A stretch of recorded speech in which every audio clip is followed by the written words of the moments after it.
suaminya itu yang mendidik, dikon ngomong yang benar, kaulan sadidan.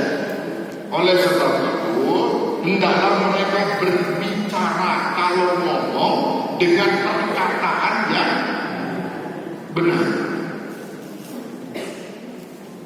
Apa hubungannya dengan mendidik anak biar menjadi generasi yang kuat? Bapak Ibu, agar bisa mendidik dengan baik,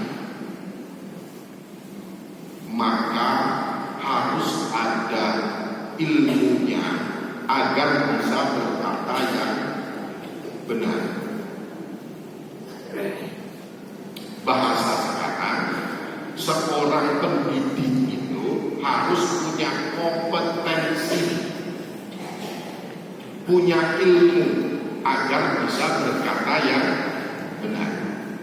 Contoh, saya guru matematika, saya mendidik anak-anak saya biar punya ilmu matematika sehingga bisa berpikir secara logis dan berhitung.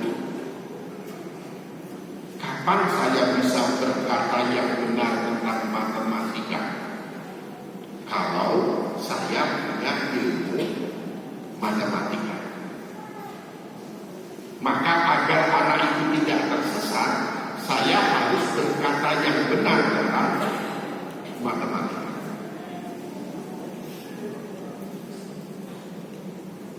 Bapak Ibu ingin mendidik anaknya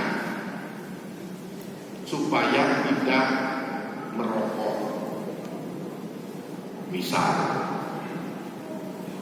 maka agar Bapak Ibu bisa mengatakan yang benar, maka Bapak Ibu juga ya jadi berkata yang benar itu adalah punya ilmunya dan melakukan apa yang dikatakan, itu baru bisa mendidik. Bapak Ibu menyuruh anaknya ngaji, jenengan tidak ngaji nggak bisa. Ono mulano Bapak Ibu yang depan TV, nggak bisa. Ini dulu yang saya lakukan.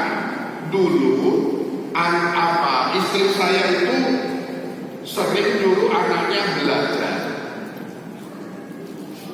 Kita bersepakat kalau ingin belajar, anak kita ingin belajar, maka suasana rumah itu harus suasana belajar.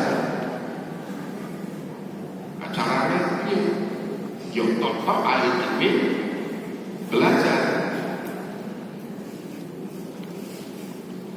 TV mati karena kita sudah kalau belajar menggunakan laptop atau nyambut gawe, laptop dibuka.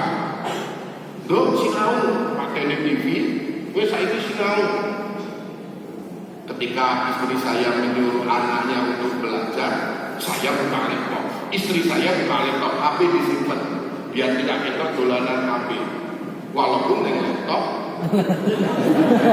ini ya atau penting, gitu kan? Tapi suasananya belajar supaya anak tahu. Tak tanya, aku buka apa di laptop, daftar utang. Kenapa kok itu? Tapi kira-kira sudah atau belum? Jadi suasana itu harus ada. Jadi maksudnya apa yang diucapkan begitu itu memang harus dilakukan agar bisa berkata yang benar. Tapi ini tadi jangan diikuti ya. Ini bagian dari ngaus.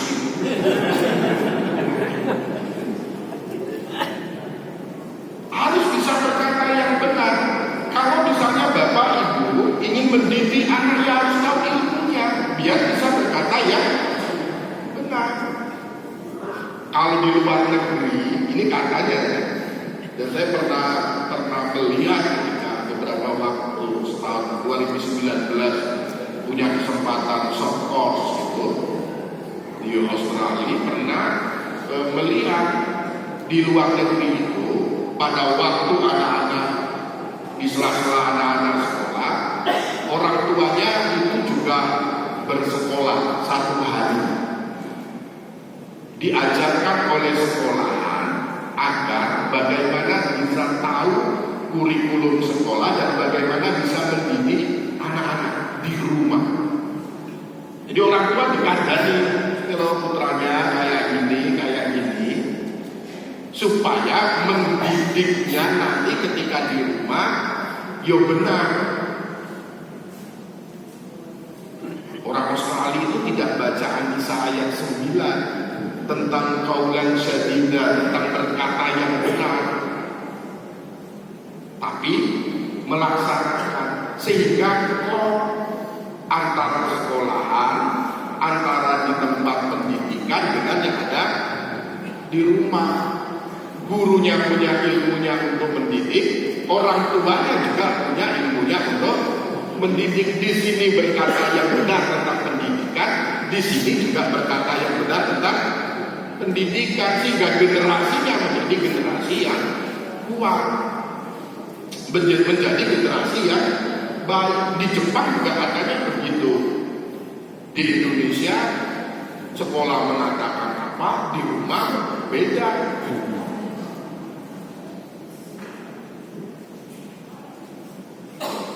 Anak-anak merokok itu tidak baik. Di rumah bapaknya yang di rumah,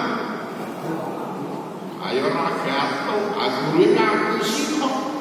Ane rumah merokok ini bapakku sehat-sehat baik.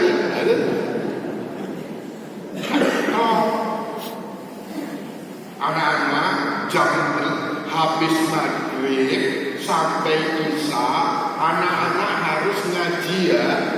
Habis sholat di masjid atau di rumah, setelah itu ngaji supaya mendapatkan pahala. Tekan rumah maghrib, tekan isya, wong tuane orang ngaji, anaknya insya Allah tidak ngaji. Ya gimana? Mau mengatakan bahwa mari kita anak-anak mau mengikuti perkataan gurunya tadi. Apakah perkataan bapak ibu guru itu benar? Benar. Tapi realita di rumah tidak menunjukkan itu. Nah, 2 hal ini dalam mendidik anak, mari bapak ibu tingkatkan kedekatan kita pada surat An-Nisa ayat 9. Mari kita menjadi orang yang bertakwa, agar kita bisa dekat dengan Allah, mendoakan anak cucu kita menjadi generasi-generasi yang baik, menjadi generasi-generasi yang kuat. Yang kedua, bapak ibu, mari kita berkata yang benar. Kapan bisa berkata yang benar? 2 hal juga. Pertama, punya ilmunya. Yang kedua, apa yang kita katakan itu kita laksanakan. Harus tahu ilmunya, apalagi zaman sekarang bapak ibu. Yang anak-anak sekarang berbeda dengan zaman kita dulu. Maka kita pun harus belajar. Zaman sekarang berbeda. Teknologi sudah semakin canggih. Yang kita hadapi adalah anak-anak dengan generasi-generasi yang digital native. Orang mengatakan bahasanya itu bahasa digital. Bahasanya itu bahasa yang selalu berkaitan dengan teknologi. Anak-anak sekarang itu lebih baik sedikit lapar daripada tidak punya kuota internet. Jadi kalau bapak ibu kasih uang 10.000, kuota internetnya habis, karo bocah kainnya, wih 10.000 itu bakal butuh pakai panganan. Yang penting inputnya orang lapar, orangnya boleh lapar. Itu anak-anak kita. Jadi memang ini harus menjadi perhatian. Yang kedua tadi, selain kita punya ilmunya, juga apa yang kita katakan itu harus kita jalankan. Apalagi anak-anak sekarang, anak-anak yang kritis. Terakhir saya punya pengalaman. Saya dulu supaya Al-Quran itu diterapkan dalam kehidupan.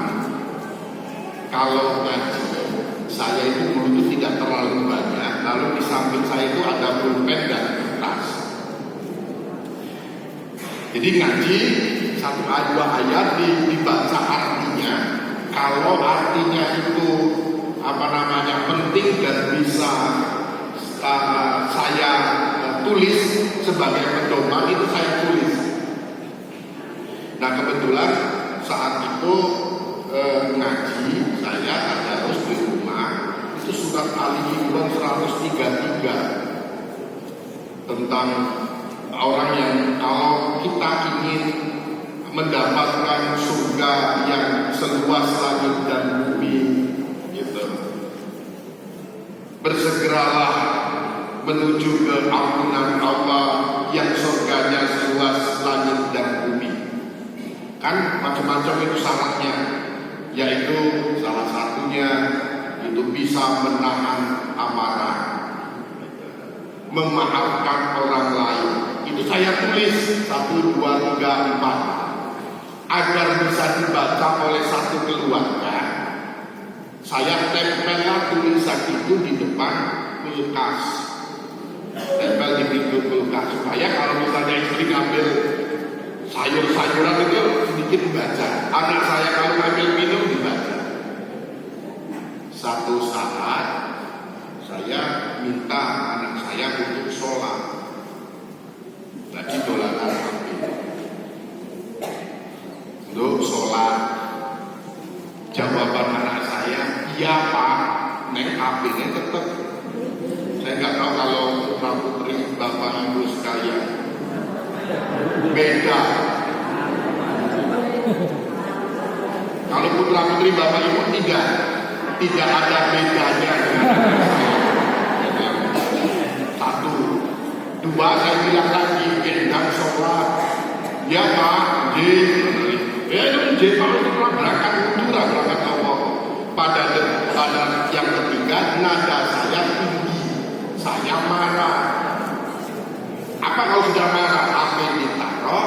Anak saya dengan nada cenderut berangkat ke tempat ambil wudhu, kamar mandi untuk ambil air wudhu, lewat di depan kulkas. Teriaklah anak saya,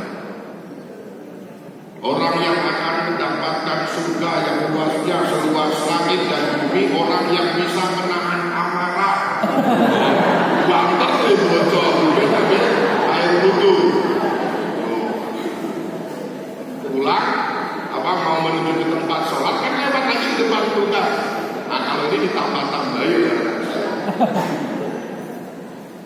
Orang yang akan mendapatkan surga yang luasnya seluas langit dan bumi adalah orang yang bisa menahan amarah, terutama kepada anaknya. Anak baik ya, ajar ibu bapaknya. Masa-masa serapapun sepertinya sholat. Jadi ini saya menunjukkan anak sekarang ya.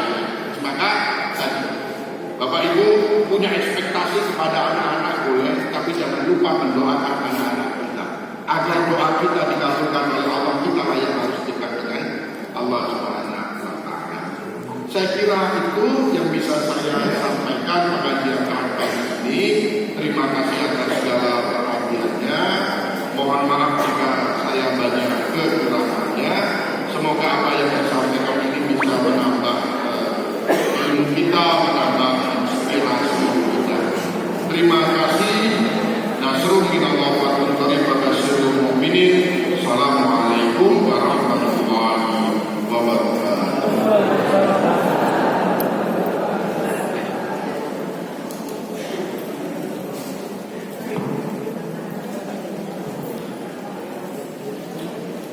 Alhamdulillah kita haturkan jazakumullah khair kepada Ustaz